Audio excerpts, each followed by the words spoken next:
Europe 1, 7h19. Patrick Cohen, vous recevez ce matin le député FN ou bientôt Rassemblement National du Gard, nouveau membre du Bureau National. Oui, bonjour Gilbert Collard. Oui, bonjour, est-ce que vous m'entendez bien? Oui, nous vous entendons assez bien. Rassemblement National plutôt que Front National, est-ce que ça vous plaît davantage? Très franchement, je m'en fous complètement. Je ne crois pas du tout à l'importance des changements de nom. Qu'Europe 1 s'appelle demain Europe 3 ou Europe 4, je ne crois pas que c'est ça qui vous amènera plus d'auditeurs, voyez-vous. Ah bah la marque, ça compte quand même pour un produit ou pour un parti politique, Gilbert Collard, non? D'abord, on n'est pas un produit. Ensuite, je crois que ce qui compte pour un parti politique, ce sont les idées, le combat. Bon, maintenant qu'on change de nom, pourquoi pas, hein. Je veux dire, moi je ne fais pas une affaire personnelle, hein. Rassemblement National, ça me plaît bien, bon voilà. Hein. Oui. Mais si vous voulez, moi j'aurais préféré qu'on changeât de nom il y a 3 ans avant les présidentielles, ce qui peut-être aurait pu favoriser à ce moment-là une ouverture plus grande, pour être très sourd. Hein. Oui, alors le problème c'est que Marine Le Pen a dit qu'elle avait beaucoup réfléchi. Ce qui est embêtant, c'est qu'il faut 30 secondes de recherche pour voir que d'abord que ça a été beaucoup utilisé, Rassemblement National, y compris par Jean-Marie Le Pen en 86, mais surtout que ça a été déposé, on l'apprend ce matin, par un ancien proche de Charles Pasqua. Connerie, non, on a l'antériorité, non, vous êtes... Vérifiez, vous verrez par vous-même, vous êtes trop sérieux pour chevaucher le plus petit ragot dès qu'il arrive, non. On a une antériorité de dépôt, non.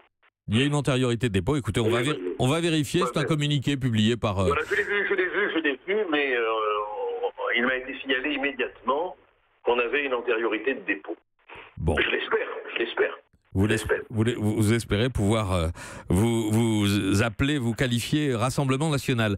Est-ce qu'on peut parler, on a évoqué avant le congrès d'une refondation du parti. Vous avez entendu Marine Le Pen hier dans son discours. Tous les fondamentaux du FN étaient là avec, vous savez, les 4 I, immigration, insécurité, identité, islam. C'est exactement ce que j'avais répondu quand on m'interrogeait sur la refondation. J'avais répondu que je ne voyais pas pourquoi on voulait refonder alors qu'on avait les fondements.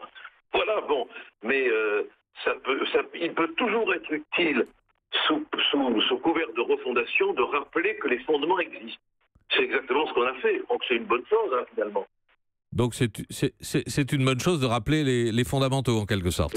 Oui, bon, mais vous savez, tous les partis politiques ont besoin à certains moments de revenir, je m'excuse de cette expression qui n'est pas très laïque, mais qui se veut absolument laïque, dans ma bouche, il est parfois nécessaire de revenir sur les fonds baptismaux. Hein.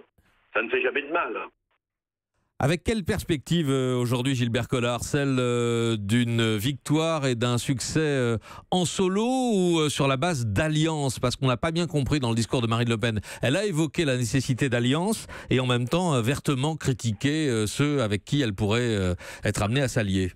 Moi, je crois que les alliances se feront par-dessus la tête des leaders. Je pense que les alliances se feront à l'intérieur des mouvements politiques et non pas par le sommet des mouvements politiques. Par exemple, pour être très franc, entre nous et les Républicains, sauf à s'amuser un peu du jeu de copiste de M. Wauquiez, l'électorat est très proche. Franchement, je n'aurais pas été réélu dans le Gard sans les voix des Républicains.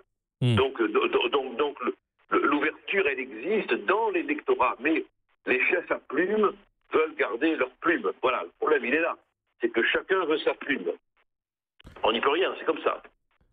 Merci Gilbert Collard d'avoir été en direct avec nous ce matin, membre du nouveau bureau national du FN, peut-être futur Rassemblement National si les militants le valident. Europe 1.